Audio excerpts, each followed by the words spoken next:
Alternative Dig Talk. Real issues, real talk. Hi Rogers, can I ask you something? Shoot. What does corruption mean? Well, summarily, corruption is abuse of public power for personal gain or for the benefit of a group to which one owes allegiance. For example, when a public office is abused by an official accepting or soliciting a bribe. By the way, private people can be corrupt too, like bribing police officers to escape fines. Okay. So exactly how does that concern me? Well, do you pay taxes? I guess, yeah. What does that have to do with this? Everything. Because those taxes you pay are supposed to facilitate services you use, like water, electricity, roads construction, medicines in hospitals, name it. Okay, that is much bigger than I thought. But it can be stopped, right? Well, yes it can, although it may not be as easy as it sounds. And here is the reason why.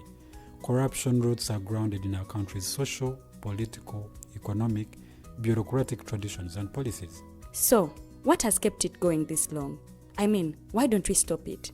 Well, the main reason why it has been here for so long is because institutions are weak, either as a result of poorly defined ethical standards of public service, weak administrative and financial systems, or ineffective watchdog agencies. What can we do to stop it? At a national level, we must focus on strengthening the independence and effectiveness of public institutions that fight corruption.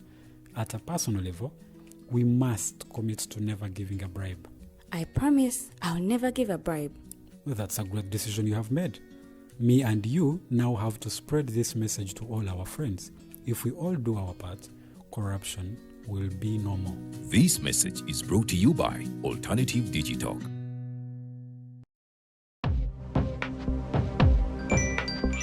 Go to the church, though. Tawali man, what's up? Man, can you imagine people just dump everywhere? Someone drinks water and throws the bottle wherever. Come on, Rogers. What else do you expect people to do with an empty bottle? Simanya now, recorder. Did you know that plastics take at least 450 years to decompose?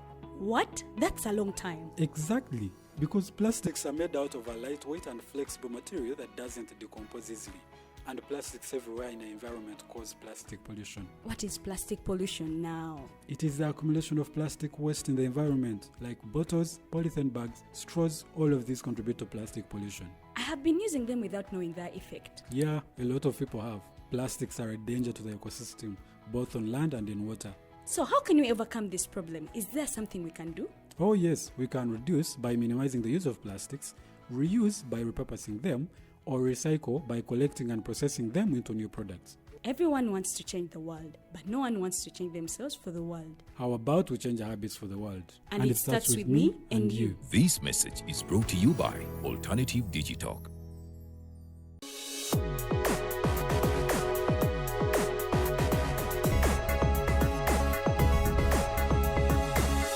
The Alternative Dig Talk. Real issues, real talk.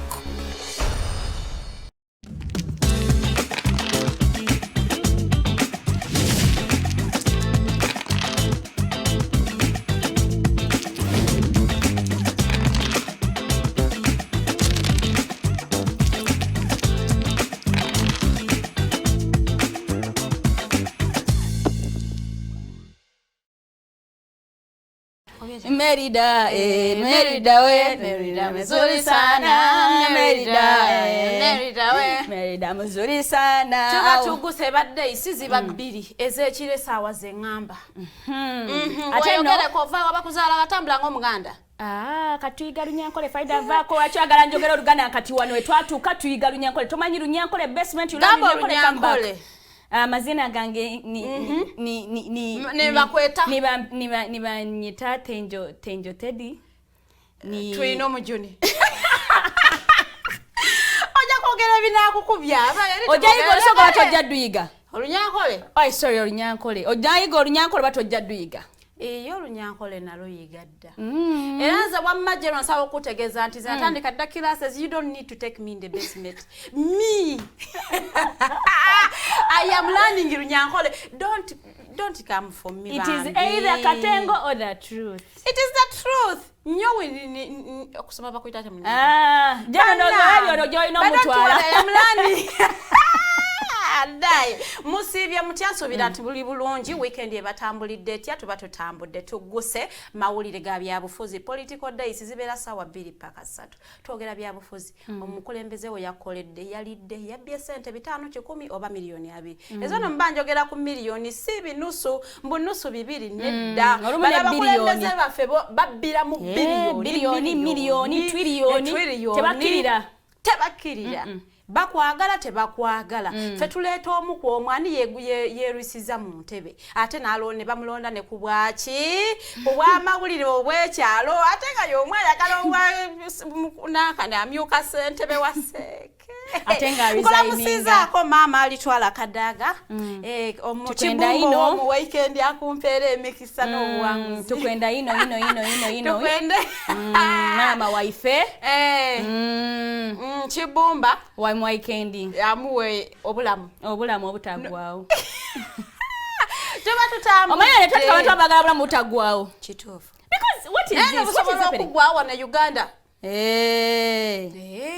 okirabye Farida azonga tumanyi Lunyankole obulamu busobola okuggwawo Olunyankole tugenda kuluyiga so munaye wiki eyaggweri nga tuvudde mwene eno gye tukubye emabega nga the first son of Uganda General Muhoozi Kainerugaba nga ye CDF the CDF our only son in fact isn't he the only son to the president alina abalala the only one we know the only one that they brought to the public but the those ones from another woman so ngagenda kumukutu gwenga buli jeni we tweeted that tweeting general nga he writes down and he says while people were tweeting free Eddie Mutwe free Sebufu free what so he says no you guys you don't overargue I have the gentleman at my home in my basement learning Lunyankole first of all he's not learning very well he's not very smart learning at a high speed naye akaba bukabi songa egwanga ligamba wanji mama so wano twatusewo di kuyiga Lunyankole bane awo nga tugwa omubabo we bagamba nga buli omu atandika bane nga internet ekwate omuliro oyinayo kwekagamba ko kekinyakole kyokoma kwa katwe tusantu twatambulanga baganda nze nga manyi nogamba nani nogamba n'ogu yo statement twagikozesa nnyo mu COVID-1 so munnange nga buli omu akinako like everyone came out and spoke about it everyone was so against it everyone was so touched since when you know Lunyankole is not an official language Lunyankole can't be something you can arrest someone to teach nga munnaye for the first time Human Rights Commission najirabye ngekolerawo omukyala wangadde yankulamisizaako nga munnaye nga bano bagendayo nga bandika ekiwandikiro tugamba kuba kati release Sebufu Edward from today onwards releasing edembere lyobwange alidizibwe era bwe mutakikola era ffe mutwale mu buga z'amateeka simuka madam wangadde yakakola ebikolwa ebyensi ye ebya bibiri ekisookera ddala yawa ku bali bw'enguzi we obujulizi nagamba omukazi bana yangamba nyongere ku budget ate nze sirimba nze siwayira neŋŋamba kyekyo kakati yakozeyo ne kino ng'ekiwandiko mukirabaawe kiyitawo munnaye kyekyavudde wa Human Rights Commission nga balagira nti munaye ebikole ebicha bulijjo twalayo emisango gye bagamba oluuso batuwaayiriza oba kibatwala first time they acted in time ne baandika ekiwandiiko ekyo just wakubafa ogwaffe tebaactinga bawa happen you remember we visited the Human Rights Commission yes we did changa for the first time she had to act bali munange ekiwandiiko mukiraba ajjukiramu ere eggwanga Human Rights siri erizitwala munaye it's not this gwanga is not taken by the Human Rights but maybe they can influence twalabako wali different people by they came out omwali ne Katikkiro wekitiibwa owekitiibwa Charles Peter Mayiga nga naye agamba bannaye buno obufuzi obw'okweyawulamu ate ye yakyogera sarcastically n'agamba nti omukulu bamukute bamuvunaana emisango ebiri ogw'okuza ekirevu n'obutamanya Lunyankole naye nti alina ekirevu ng'ekya Pontius Pilato so bakimweddeko nekirevu kyamwamba saana bali mukuza ebirevu byamamba ate abavubuka ennaku zino babyetanemu ne ssente nakuza abamu bagula abamu bafuna ne implants ne bagula ne buwiigi so ekirevu is very important n'akateekako obutesi ne watyanga eri mutwe yali akateekako obutesi nga bakaggyeko bujja nga bakamanyulako Muhoozi yali kyogedde bambi yakuza ekirevu kye ne bakimwako weswi netulaba ekifaananyi tweeting general yana tweetinga ebayira tweetinga with a picture ngalaga inze muina wane era nga wemulaba era wakati bwati bwafaanana Munaye Charles Peter Maigo wekitiibwa nga avayo nga avumira ebikolebwe ngagamba no bino bikola si birungi nnyo tebisobola kiwamba bantu mwajja mu government kujjawo kiwamba bantu ate tekisobola kubanga government eriwonge eriko kiwamba bantu kifuse kiwamba bantu so nze nandiyagadde nti munaye omwami oyo bamutwale mu mbuga z'amateeka balina omusango gwe bayakola naye ate temulina kubeera nga mumukumira like a man shaving away a man's beard is something that really fe mu culture yaffe fe wano wetuli it's a big deal ekirevu tabalaga kikwatira soka tulabe owekitiibwa Charles kamala byonna tukomewo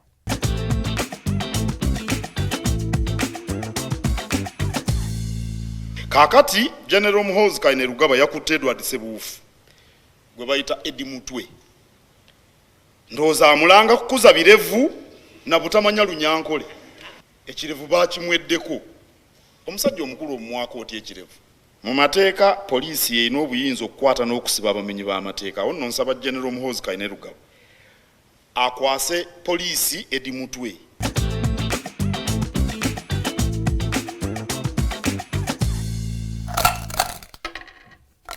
ziba bbiri tuba tutambudde nga ku Human Rights Commission tuvuddeyo tugendera ddala e Masaka nanti amaloboozi bwe gasukka Katikkiro ayogera Obuganda babwogedde gwe kasita olaba Kamala byonna nga ayogedde ng'omanya Obuganda bwogedde ate nno munayikaisawo n'abanja n'obanja naye n'abanja ebyabwe naye nga lwaki temuwa bantu byabwe ne babanja ebintu byabwe myaka ana babanja ebya Buganda anyways ku Monday nga baleeta omukulu Edi Sebuufu gwe tomanyi nga Edi Mutwe nga batubagulizaako nti bannaye ndowooza fena tuolekere Masaka omukulu anytime bamuleeta ku kooti esookerwako ono nga bamuyunga ne ku fayiro y'abali ba akireewo kivumbi mbuno bakuba bannamawulire ne babajjako n'ebintu byabwe gadgets ate nze ku bannamawulire ntabuka kubanga gwe mulimu gwenkola tabuka kale nga bituufu ebibanga ojjukira okuziika okwali e Masaka nkujjukira omukulu oyo gwe baali bagenza okuziika mbuno yalinga mumbu yali ennyaavu jirira NUP omujjukira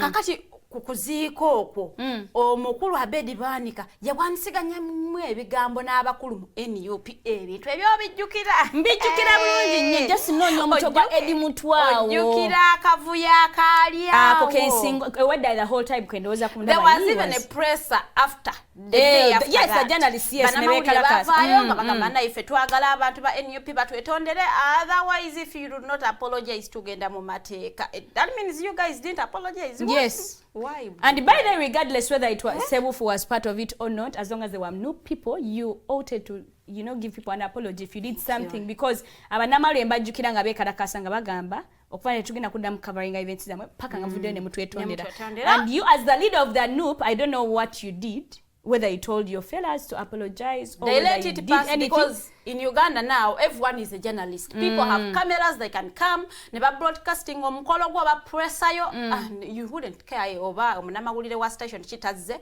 abaana babeerangawo ne gadgets zaabwe so munanga baleeta Edi Sebuufu ku kooti e Masaka kooti esookerwako nga gasimbagana n'omulamuzi Abdallah nga amusomera emisango counts mukaaga counts mukaaga zeba nga bazisomera Edi Sebuufu what stood out for me is embeera gye babadde gye yalabikiddemu ate n'engeri police yabadde erwana nnyo okuziza abannamawulire like they literally made a line jangu wano kwegamba omanyi mu mupiira gw'entero birabaawo nga bagiyita babeera bakuba si penalty we bakola akasenga ako oba libeera kona simanyi naye bakola akasenga awo nga kano omupiira wagisa okuba ku muntu ku magulu kanawe babadde ng'ekifaananyi kiwoba okizuumi nga lisi kikuba bode y'omuntu naye nga tekituuse wa Edi Mutwe nze manyi bagiyita free kick kale kyeka free kick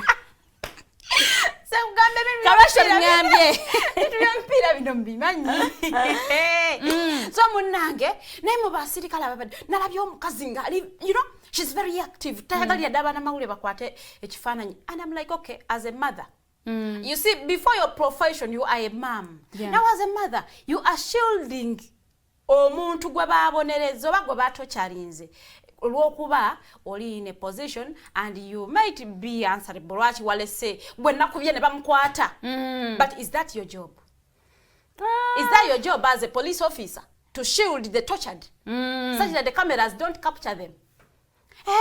Why even ashamed of your actions? Because why not let the cameras do their work? Like, Rach Toyaga cameras kwate muntu wabanga alioke nga in the right state. Like, ne wakale mwamu kubye nga tali in the right state, why even avoid, like, wacholi chile mesa okubera? Because, as in, since you did the actions, be proud of your actions. Usually, our mom would tell us, take accountability of your actions. The man does not stand on his own. Mumuto challenge to that state. Kakati lwaki temwagala nsyemanye ebawana obuzira. Tibanaye mukuba. Baba wana okukola obulungi. Why are you shielding them? Lwaki temwagala banamawulire? Lwaki oba olwanagane munnamawulire ng'omulemesa okola omulimu gwe? Ngero omuteekako obukambwe bungi nnyo. Naye ng'ate kyemukola mukyewaanira mbwe muvaayo ne mudda ku X because eyakola ekyo taina buzibu. Tayekwekangako. He's okay with it. Why are you shielding the victim? Why are you hiding your bad manners? My teacher used to tell me bad manners are like teeth. When you cry, they are on top. When you smile, they are on top. So even if you hide them, those bad manners will come out. Tujja kubanga tobiraba. So bana ebyo tebyabadde birungi nnyo naye nze kasooka twabe byabadde Masaka ndyoke nzire ku bannayuganda.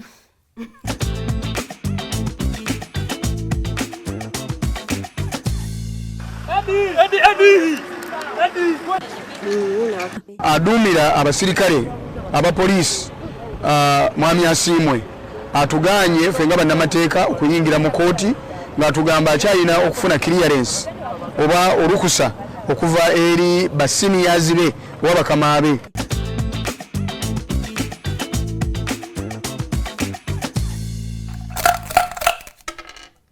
Ndowooza omukulu Eddie Ssebuufu mulaba bulungi nnyo nga poliisi erwana nnyo okulaba nti talabika mu mbeera gye yabaddemu. Era kino nno kyawaliriza omukulembeze Fadda. The president owaaba abalowooza mbu President w'abato. President w'abato.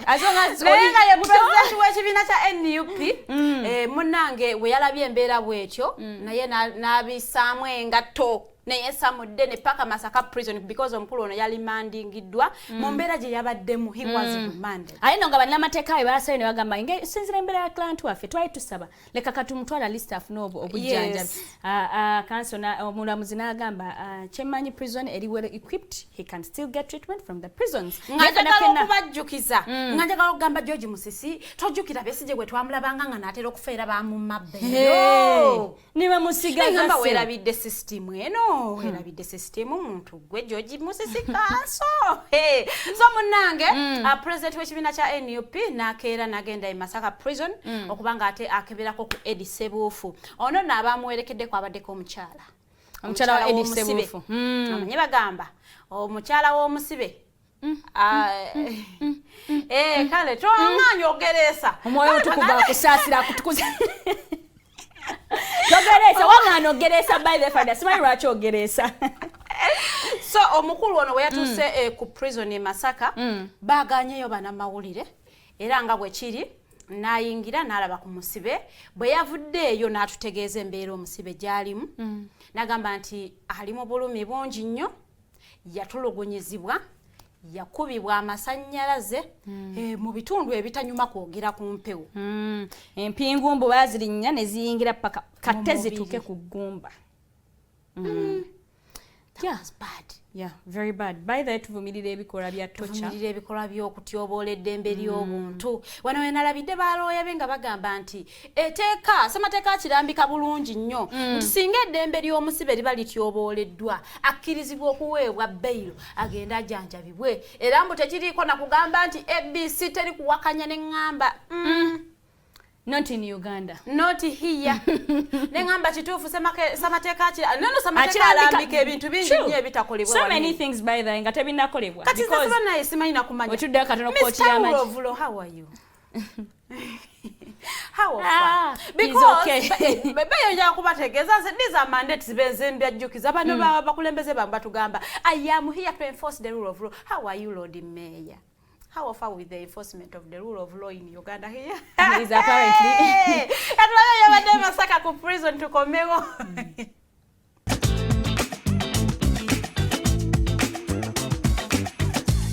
Bamu kubisa amasannyalaze bamutuuzanga mu kitabo we bamukubira omujjudde omusaayi n'amazzi ne basaamu waya z'amasannyalaze ne bamukubisa amasannyalaze mu nkwawa ne mu busajja nga singa abatafunye bujjanjabi mu kiseera ekyamangu ennyo simanyi mbeera ki gy'anaabeeramu.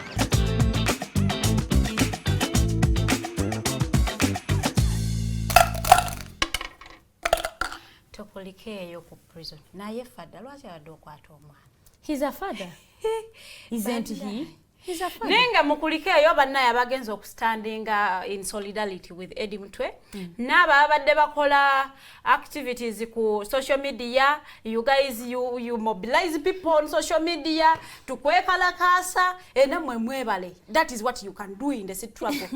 Mwebale nnyo. I'm beginning to think, Farida, abagizi ba Nupu bonna bali waweeru w'eggwanga. Maybe Father was right yagamba mbu bannayuganda nga mwe batuwazi no said. Because why mobilize people on social media? Nezika match to parliament. Omanye ekyali ku social media twakola space kuva ku makya paka the following day. Kiro ngabana bali ku space. Bali mu kunoonya bannaabwe. Naye nga mwebale nnyo ku standing in solidarity. Those ones are called keyboard activists. They do the activism using the keyboards, simu, laptop, computer, wonna woli. Kasuka kyo kasuse. Mukama yali manya kyali kuwa bali baba kuyigiriza olunyankole oligamba nti nakulabula nti bannaye. Twewale nnyo okusangibwa on the bad side of the law. Nga bwe tugamba mpozi muyina dictator. Nga bwe mulwanyisa dictator. Nga bwe mugamba simanya babafuze bubi, simanya omusibira bo bamuyitani, simanya obufuzi bwo omusibira bo baba na muyina ebigambo ebinene byeso banakwogera mubere just be on the right side, avoid the wrong side. Nebye mukola kisokera daba bagano okwambala bu red berets but mugamba leba n'abayola nga mugamba njagala okubajjukiza banjukize Bobi yanga akyali mu kkomera mumaye kyamukwasa Bareti eyo nengatte ezifaanana ez'abamagi. Akyali mukomera ate ye tayogerwako katuli kwakireewo kivumbi ne Eddie Mutwe. Naye ani atalaba Bobi yanga. Kakati nga bwe tukola strike y'obutalya. Thank you. Ne bagamba nedda ssebo ojja kulya. Osaaga. Fana najja namwega nagamba nsaba ndi kubigere byange bambirya kubanga okyali wano. Nfukamidde. Songa temwagala kubeera mweyombeera. Tubeera abantu abakola ebintu ebitambulira mu mateeka. Nze mba ntambudde. Kale nakyema lyagwagamba agenda okufuna nga talina kye yeekwasa. Nze tanje kubagana naye. Gondera gavumenti eriko joyagala ekusange ng'okyali mulamu tojja kwagala gavumenti mpya simanyi mugenda mu nsi ensuubize ekusange nga toyina magulu. Abayisirayiri abamu tebatuuka Kanani bayirawe. Bannange tubeere abantu ab'obuvunaanyizibwa in this struggle. As you struggle to also protect your souls. Struggle tugikozese magezi. Thank you. Yeah. Because mbanta ngenda kuba ntambula ngenda wali eri ekamocha. Ngende kavule. Kwedi kwata za NUP. Makerere kavule. Tutuse tuparkinze tuli mu parking Obasooke nkuyimbira yakayimba. It is okay. Farida mayo enakuzima. Obulako concert. Omutima gumenyese naye nga kyemanyi munywanyi nawe gukumenyese. Abantu gye mpitira bayongobedde bye basuubiranga byawukana ku bye balaba. Bannange nga lwaki fada tonnona ku backinga. Nze manyi okuyimba nanti sitwago twagiza music. Kozesa kyoyina. Dobozi waliyimba balyogera because street action egane no music action agane kale tukube nyimba tujjako dictator mu bivulu mukama alimanya kyantuwa munaye bana abekavule tugamba aba NUP nga bavayo bategeka pressa tuyita olukungana lw'abana mawulire nga bogerako eri ensi nga bagamba era ffe abantu baffe basibye tuzze wano kubategeeza abantu abali emabega w'okusibibwa kw'abantu baffe tujja kutandikira ddala n'abasiba akireewo kivumbi ne banne okwali the late ne basooka bamenya bannamawulire awo nanti be baloopa omusango ogusiba akireewo kivumbi. Eddie Mutwe kwali si kyekyo. Eddie Mutwe kwali ne basooka batumenyeraawo abantu ne bangamba Ikisookera ddala fadda njagala okutegeeza nti kyaji kiti twagiraba ekyokubibana mawulire abeera baavaayo ne bagamba nti omutala twetondere ffe tugenda mu mateeka banayi mwayononya ebintu byaffe tubyetaaga because that is our work ne mutafa so kati fadda kibi nnyo okuba nga tokyusa mbu abakozesebwa nakyemalira no they are protecting emirimu gyabwe kubanga wobanga abantu bo bakikola ne mutafaayo kunoonya bannamawulire bano tuba compensating in some way because ebintu byayononebwa bwaba bakubibwa nga tugamba nti tetugenda kubanga tukkiriza ekyokubanga abantu bateeka ku bannaabwe violence in the name of they have the numbers tetujja kukikkiriza temwafaayo so further nga asooka amenyaawo abantu n'ateeka mukalere yali abadde tali ku lisiti n'avaayo ne yeetonda nagamba nonsonyiwa natwifyinga kali nomunnayo naye teyaliiko nakati Teangel teyaliiko yadde nabadde mu nsomeddeko yagendako mu butanywa tugamba fadda kyogamba ani ali mukukubisa ekire ky'enkuba kyogo tolina investigative team egamba nti kati bano we bannama kwa charge sheet buli omu yagibalala twalaba abaaliko so for you ani yavaayo n'atikako munnamawulire ataaliko like as in will you really remove a dictator with that unseriousness it is being unserious wali mu kamera. It is being very serious, by the way, because I just can't come and say, olaba kubana lero alternative digital ko evuddewo ateneza kale olaba ekiriwo nakyo bagaddewo for one show. Bagambe just shame yo kaje bagadde. Something is wrong with my head, clearly. I said my head. Ku press eyo yennyini akuze ku bigambo yosongerako. Ku press eyo yennyini omukulembeze w'ekibiina kya NUP Kyagulanyi Ssentamu Robert aka Bobi Wine Fada principal n'atagambwako taddibwamu tasobya tawabulwa president w'abato ate mulonde kati nze aliko yakola atya ati si waffe abato aliko ye mulangirire w'abato kale ngavayo nga tutegeeza nti ne bannaffe bali abaasibibwa ba MP baffe mu kibiina kino betwali tukolagana nabo ebiseera ebyo bebaali emabega w'okusibibwa kwabwe okwali honorable wa Nyendo Mukungwe Mataya Simpuuga nga kigu bamusiba naye nedda ye yali emabega w'okusibibwa kwa honorable Sewanyana oyo Segirinya MP wawa ne waffe wetuli Makindye West awekitiibwa ng'omukulu akiikaatiriza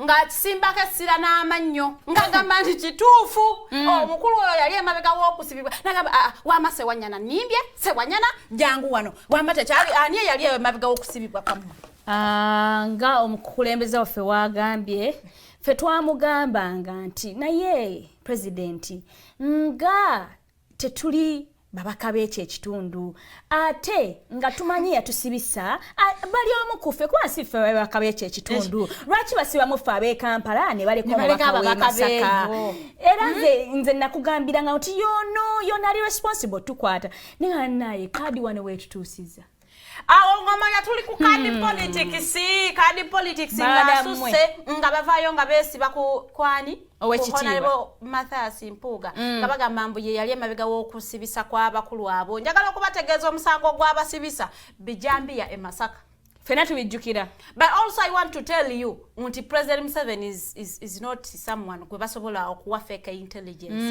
nasiba abantu for that long why it was a young something because you muyinza okubanga you are connected to that in some way wale tujjukira audios ezateebwa nga bagamba nti omukyala Sauda Madada yabeeranga naawe honorable Alan Sewanyana mu nyumba y'omunga mu planning si byange na planning abijambi twabirabako nti Sauda Madada ya reaching bebe cool namugamba nze na information so ekitegeeza mwalesewo omuntu omukyamu bebe kwalika yawayo info ewabakulu ne babakwata because bwe bawa information nagitwalayo kakati ne mujja ne mugamba nti honorable Mathias Mpuuga ye yatusibisa era nze ate nga ali omu kuffe by ate nga yali omu kuffe era omuntu oyo mubi nnyo ate ye yalya n'ebitano n'agenda tuwa okuwaako ekibiina n'agaanira ddala okuwaako ekibiina emiliyoni 3 ate oyo omusajja oyo era n'agaana n'okwetonda omusajja oyo yalemezaako ne dictator bannaye kwegamba buli kibi kyatakolako kyali tekiriiyo era bagamba bye yakute ne Mutwe kasooka tulabe ebyabadde mu pressa tukomewo n'ebya n'omukulu Mathias Mpuuga ng'abaddamu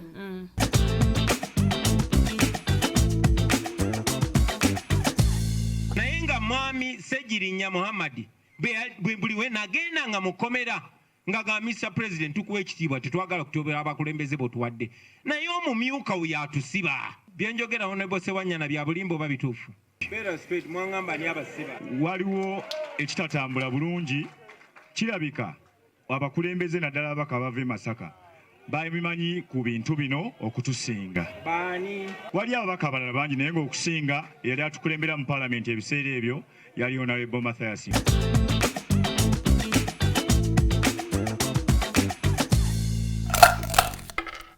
Ndoza mulabye byabaddeeko ffe temugamba mbufe abantu basala ekigambo ffe gano tetusala bigambo nabagamba ffe tutambula ground ko ground tetubeera mu studio amawulire tuganoonya ne tugaleeta ne gulasotola ne tugakuwa with some bit of sarcasm naye gabera matuufu Now you can come out and fact check us and say, you know,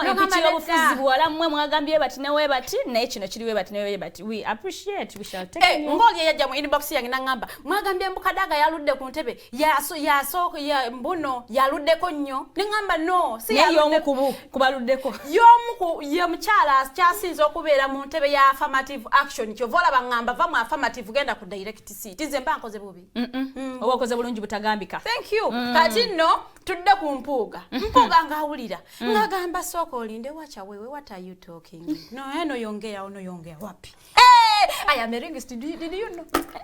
Nze just mali nakubuuza naye kati ate empuuga yagadde olunyanko ya olunyanko lumbedde oluswayiri. You need to be prepared just in case nga Muhoozi akugoba munsi because kwa isa na chuso olunyanko naga kati muyiga luswayiri akugoba at least wewe ogome ewani ewa sister ewa bakubya akagato ku mutwe ekirungi oli mu short weka kirungi nze sikozesa gasi wa Starbucks sina amafuta sinanywa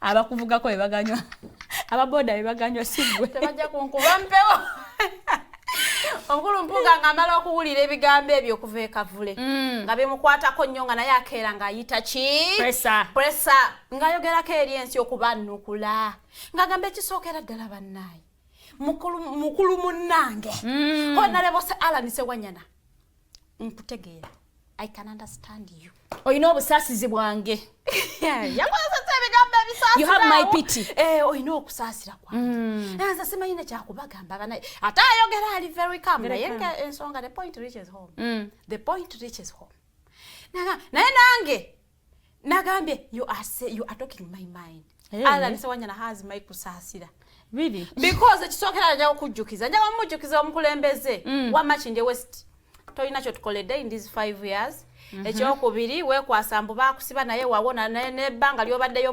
mu parliament you have not raised any point ngekwata kuffe bannamakindye West bookiikirira ne bakyusa timing ye okujjako okutegeka tournament z'abasambi b'omupiira ab'ebyalo n'obawa embuzi kale ekyo kyennyini kyokola tekiyamba abavubuka yadde obakulyetingira emirimu okujjako okubabeezaawo nga bali very idle ekyokusatu nkujjukiza nti oyo fada yaganako okukwata mu ngalo ng'omubuuzizza ekyokuna njagala okutegeeza lwaki nkuwa okusaasira nti kaddi togirina ekisookera ddala oliko abantu bano wamanga Musiri David ate nga njagala okuwa background yo lwaki wajje Makindye Musiri David mbu yatutegeeza ye lwaki ngamba mbu nga Musiri yabyogera tibakugamba bakuwe kadi kisanja kimu bwona omala oveeyo bagiweemu Musiri kati weekyusiza mu muti ngamba zi ngamba nze nkomawo ekisanja kimu tekimala abansi b'emyaka 3 kati kisanja kiramba naye mutuufu keeping a contract, respect the contract. We did have a contract. Yeah. You are going for one tap.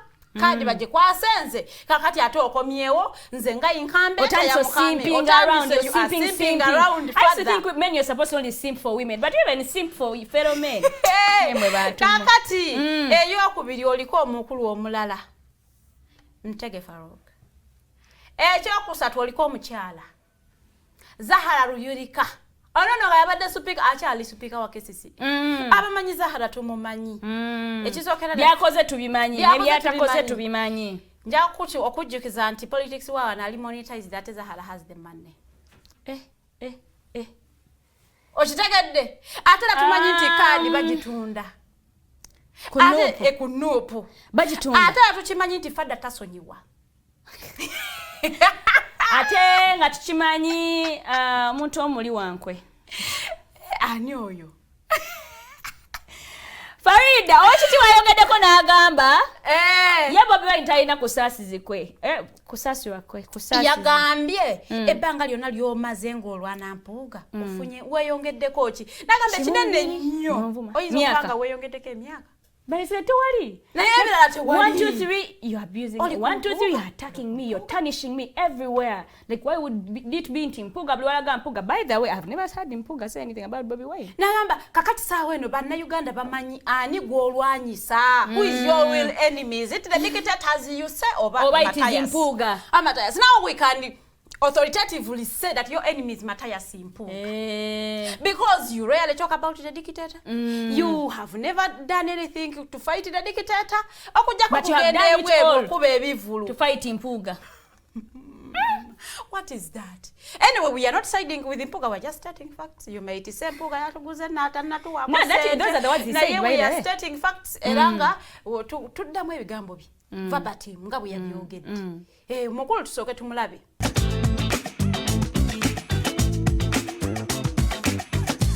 Lekera okwonoona abantu osobola okuyisaawo ebibyo, lekera okwonoona banno tekikufuula bulungi kusinga kubanga bwe kyontandika nze okuntyobola solowooza nti weeyongeddeko. Oba weeyongeddeko maybe weeyongeddeko emyaka. N'olwekyo njala kugumya nti olina obusaasizi bwange. Naye okutegeera nti tolina kizibu ne banno nja kukutwala mu kkooti tujja kusinkanayo. Oyambeko kkooti okutegeera kubanga ensonga zino ez'abantu abattibwa zikyali mu kkooti. Nga bwe weerambye nti olina ky'omanyiiko ogenda onnyonnyole ky'omanyi.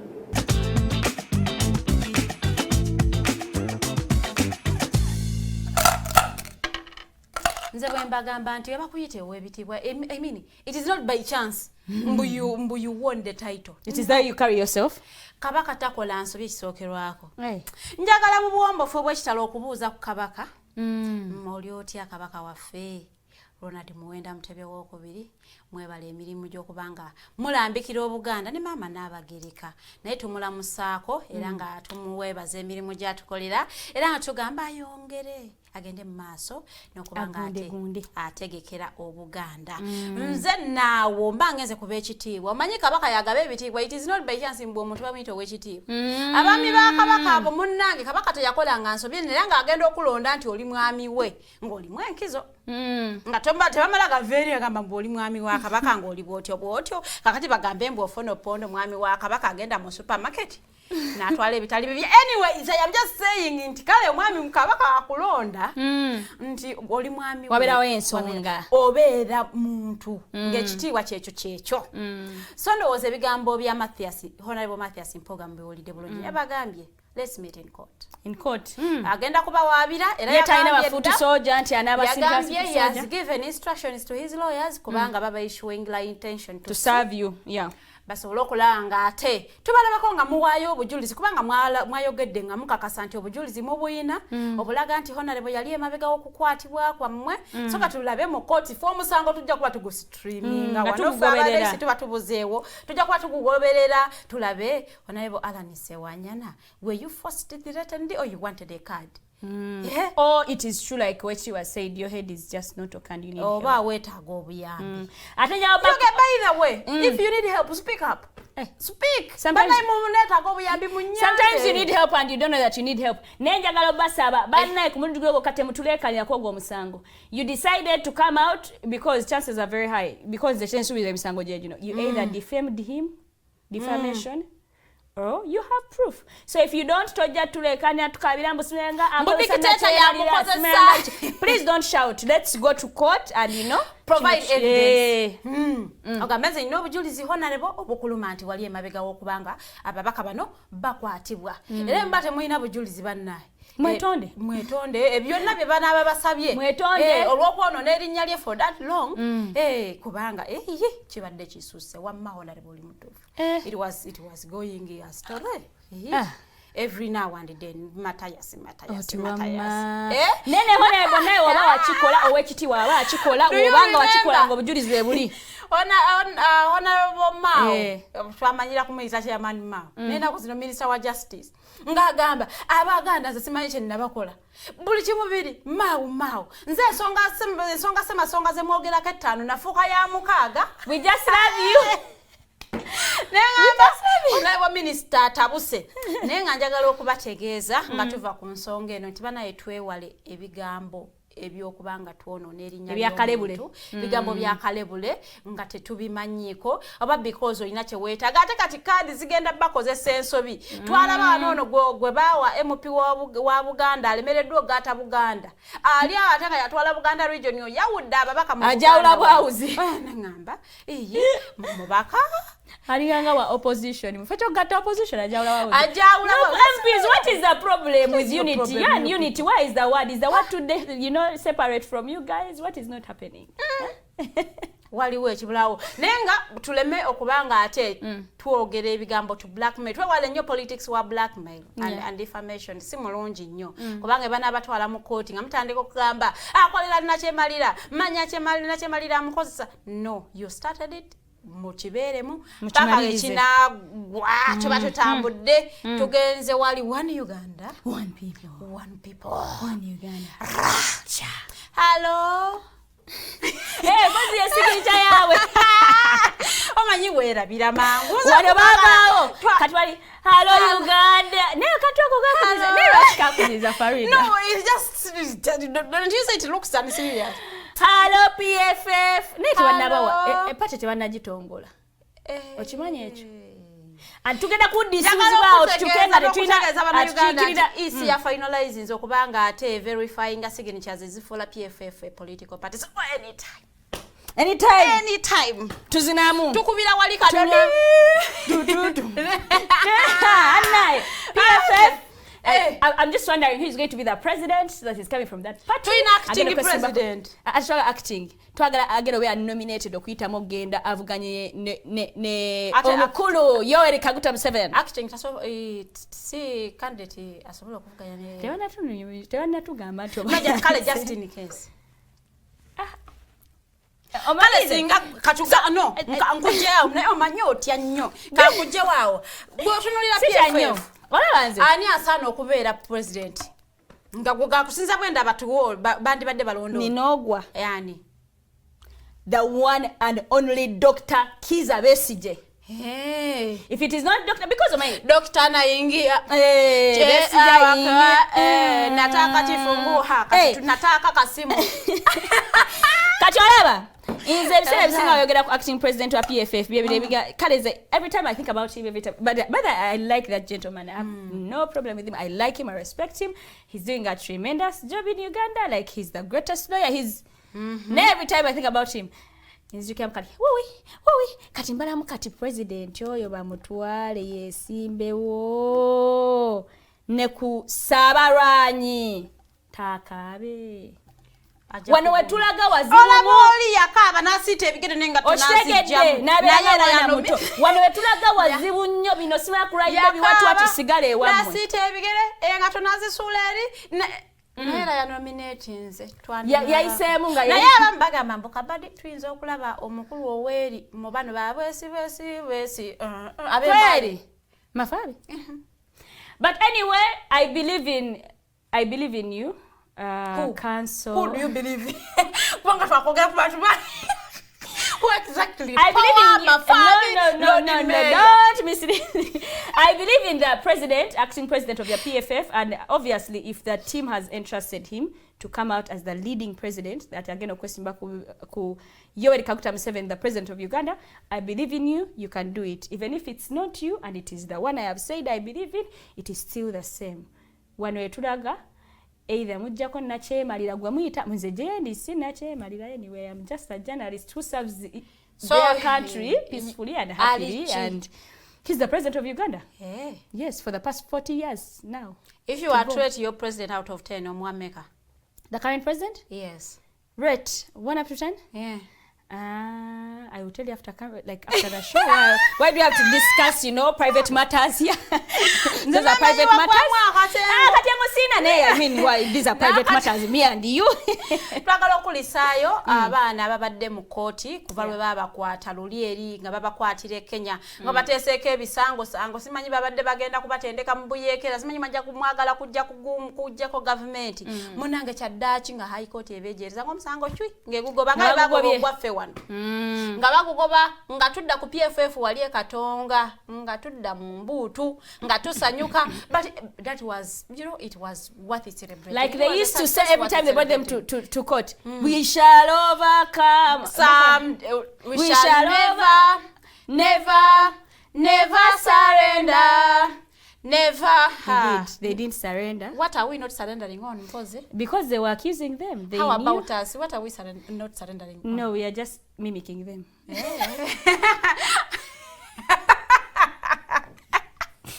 Why would you surrender?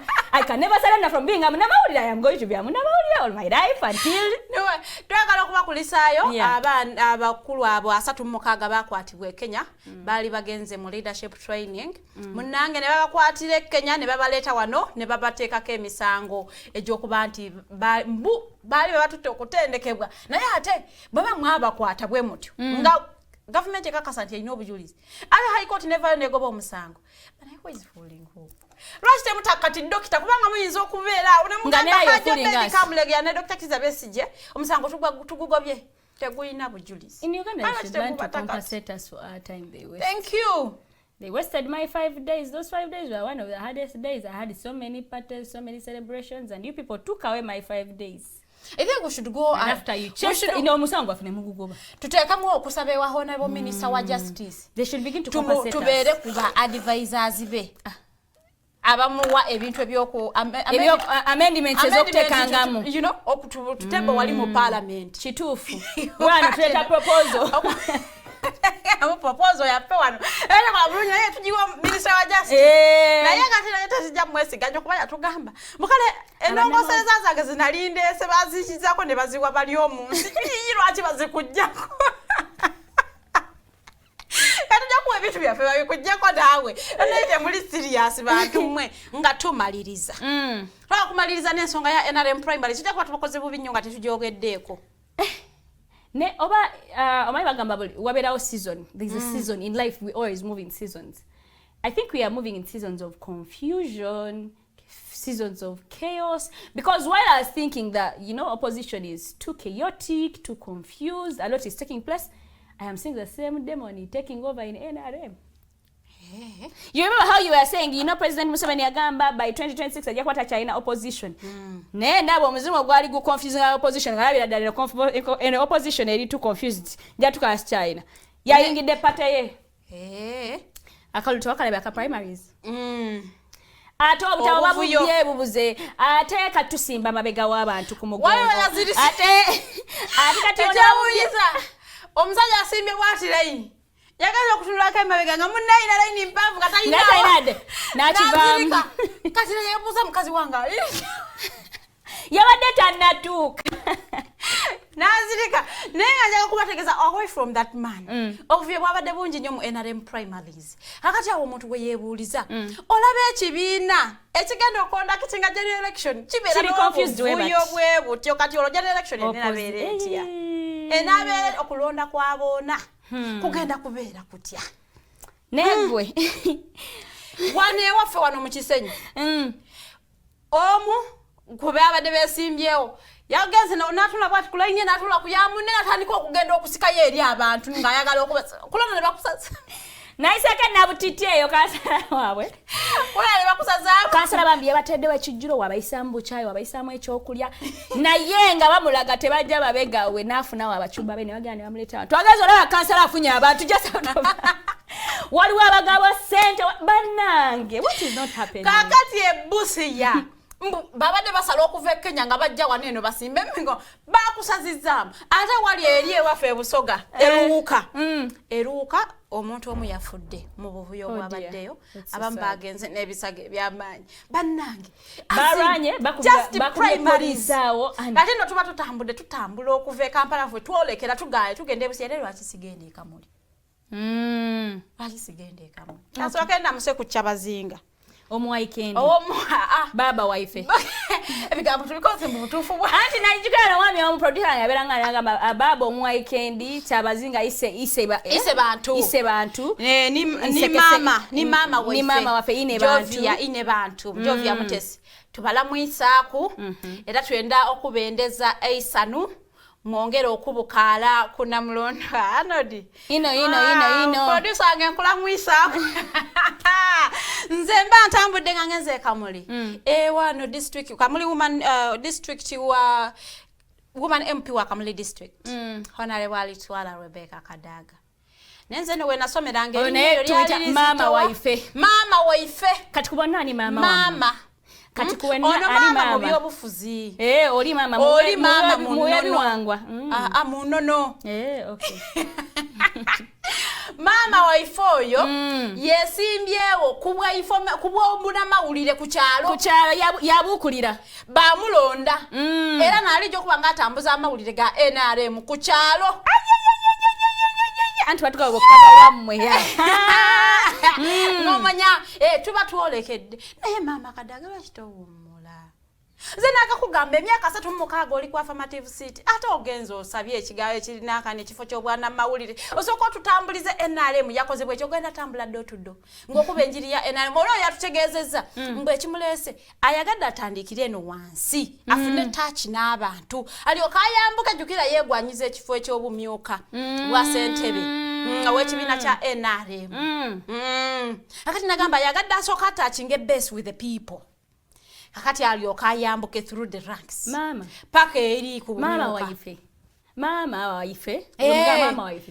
besi wagitachinga dda mama waife take time love yourself rest retirement litwaja ne tukubira ndo tugamba katomanyi mama waife wane tutuuse humula makale egenda ku direct seat go on you know nekale esijiteekawo powered enough nze nekale sijiteka nze ngamba you have parliament 36 years nali sinazalibwa ngoli mu parliament you have served and it is time for you to just enjoy your money that you made. Yes, yeah. Oh, enjoy your money na ye no before obwabavubuka ogenza obwesimbyeko ati how old is mama Alitwala Kadaga no genda wesimbe ku information officer mu NRM primaries waliwo yangambye namuziza batino nakatoloza mama Kadaga ali myaka ngemeka nanga myaka nga 96 or even 100 ninga tinaito touch swisa no yategeza bulungi nnyo mbu ayina ensonga ze yasuubiza zatannamaliriza mbu okugezanga ebbulwa ly'emirimu mu bavubuka tannakikola munga ate gavumenti eri mu buyinza oba ekibiina ekiri mu gavumenti kisobolera ddala kirina obusobozi naye abantu abakikolera neŋŋamba you are part of the people nekatvane kwecho so era nebbanga kyamulimu etuukiriza kati aga kituukiriza mulino bwe kiri alaga yafunye new strategies. What do you think? Okay, as wadako as wo mwana omulala so taking you can work, yes, you can work she hand can in work hand, with, yes nanti ideas na is executing kati we ono ani speaker among she can work with her speaker I want to send the greetings from the TikTok team. We love you and we want to assure you that we appreciate your work. And we also want to say that you deserve to go through the competitions with Kadaga. You didn't say she deserves it. Yeah. I just kale muwe bigambe ebituufu. Batuwe ku mama waife tuve wano.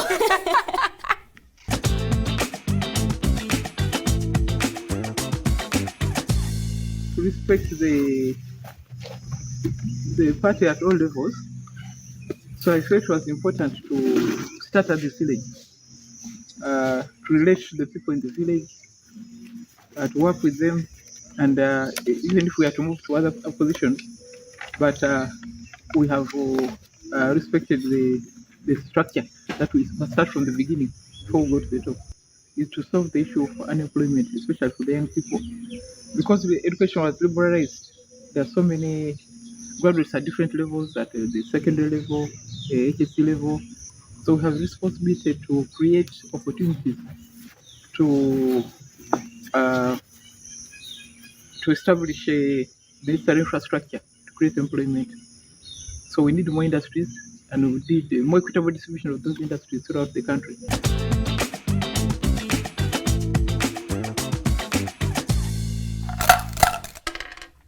Loza mama mmulabye. Kyenyizo gamba mama. Nti mama Kadaga. Naawo wuumula. Kolera obukeire wabukolerera. Kati numirwa obukeire bwo. Nyumirwa mugamba numirwa. Numirwa. Nyumirwa. Ano lyajja kugamba njolo sokola Kadaga naye kyejo kigambo. Nga tumalire neggulire kuva eri Vatican twatuddemu twabadde ne speaker my speaker banayagala Vatican bannange. Anyway kimu twali tugenze Vatican eyo nga kalulu katuwa mayika twene tuli ya bululu nga fenna amaaso gatuli mu bbanga. Yes, the fact that wetuti nanti basooka ne batekawo obuntu bubiri obukebe akavaamu omuka gwa black n'ogwa white. Mosooka ne mulaba ngana ye tunga tetulaba gwa white smoke notice oluvanyuma ne tugulaba omukagwa white nga obukristu nga bumaze okulonda papa omupya agenda okuddira popu the late eyakafa. Yes. Era ng'ono ye Pope Leo the 14th. Era nga mu America it is the first time in history okufuna pope mu America. Era nze nalabye omwana omu eyagize ka AI ka Trump namwambaza ebyambalo bya Pope. Trump naka retreating. So that means he was in a good mood. Trump never jokes around. Trump was in a good mood. He feels like he can also qualify for that. No, he feels he can influence now his policies even in Rome. Yeah. Now that you have your citizen more power, so you can influence a few things. Okay. Good job to the Bakristo. Well done. Finally, we have a new. Opapa owali eri kulubago jukirawo okasinga okulya akakali aka tuva wano we have built the nation.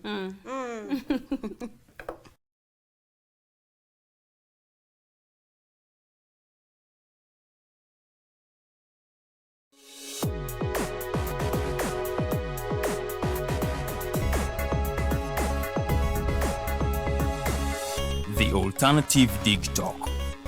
Real issues, real talk.